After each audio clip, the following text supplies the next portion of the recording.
Okay, we have some big news, so I'm just gonna get straight into it. We are now accepting foreign content sites. This is a huge deal for you if you are a seller or an owner of a content site, but this is also a huge opportunity for buyers or if you're interested in building a content site. First, I'm gonna talk about why we're doing this, and then I'm gonna talk about the opportunities for you, whether you're a seller, a buyer, or a builder, or a referral partner.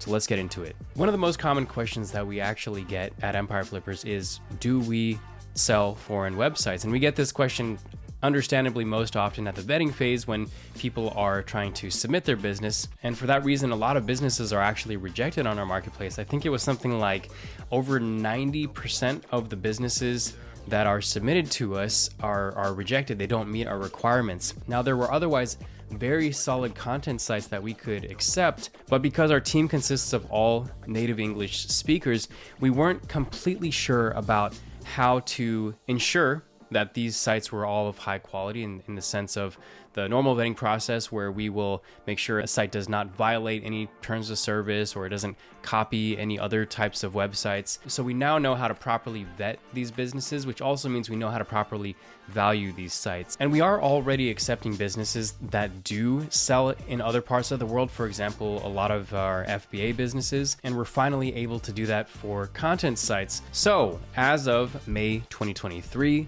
this month, we are officially accepting foreign content sites. So let's talk about the opportunity for sellers. There aren't a lot of good options for foreign websites to exit. There aren't brokerages like us that have this kind of system in place. So by us opening up the marketplace now, you might be sitting on a 6, maybe 7-figure website, an immediately accessible avenue for retirement, for buying a house, for starting a new chapter of your life. And this can be much easier for sellers now who maybe previously we're trying to sell to a primarily native English speaking market, but maybe there wasn't that liaison or that support system that would enable that kind of deal to go through successfully. So that was sellers. Now let's talk about our referral partners. If you're not familiar with our referral program, it is where you, if you're a qualified referral partner, if you refer a buyer or a seller to us who ends up selling or buying a business, you get a percentage of our commissions. And our current referral partners have made tens, even hundreds of thousands of dollars just from this year alone of starting this program. So if you are a current referral partner, you could potentially have a much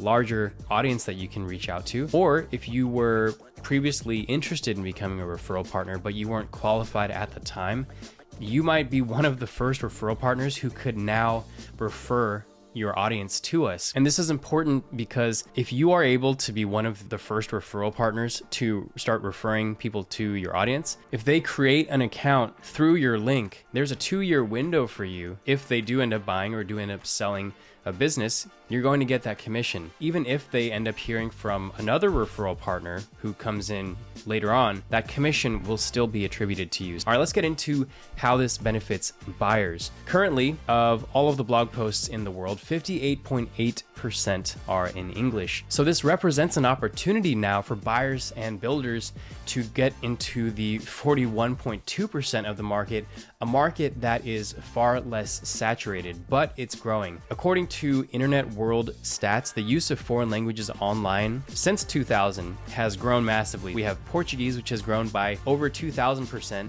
Spanish, which has climbed by over 1,500%, and French, which has increased by over 1,100%. Now you compare that to English, which has only grown 742.9% since that same time. The online presence of other countries is definitely growing, and at a pace that's growing faster than English. Now these markets are far less saturated. Now what does that actually mean as far as content sites? Less saturation, so less competition, means you can rank more easily for short and long tail keywords. You'll probably need fewer inbound links, so you would be able to reduce your expenses. And then if there's less competition for keywords, there's probably going to be less people bidding for keywords as well, so your potential ad expenses could be a lot less as well. Overall, what this means is you stand a much higher chance of ranking well on Google. Now, of course, there are challenges to starting a foreign content site.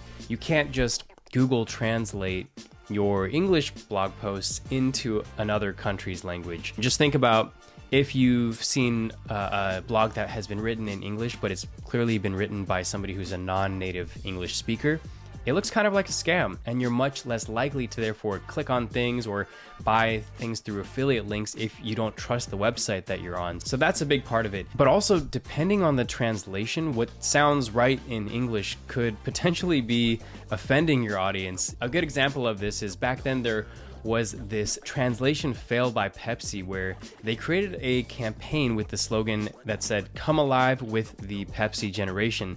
But when it was translated into Chinese, this was understood as "Pepsi brings your ancestors back from the dead." You're probably not going to fail to that magnitude, but the way to avoid this is to make sure that you are hiring writers, editors, and potentially a content manager that natively speak your target language and understand the culture, because there are potentially certain phrases that even if you understand the language objectively, you're going to want to authentically connect with a casual reading base. So beyond that main difference of making sure your content production team does have the ability to speak and write in your target language, you can scale your site just as you would with an English site. So if you are interested in selling or buying this type of site, and you just want to know what your options are, then you'll want to go to the Empire Flippers site, create an account with us to just verify that you are who you say you are, or you can schedule a call with one of our advisors to just chat through what it is that you're looking for. And it's a free call, of course, and there's no pressure to sell or buy. And if you're interested in hearing directly from a content site owner who built and grew his content site, his travel site, to over $20,000 per month in net profit during the pandemic, then click on the video here. So that's all for now. Thanks for watching. See you next time.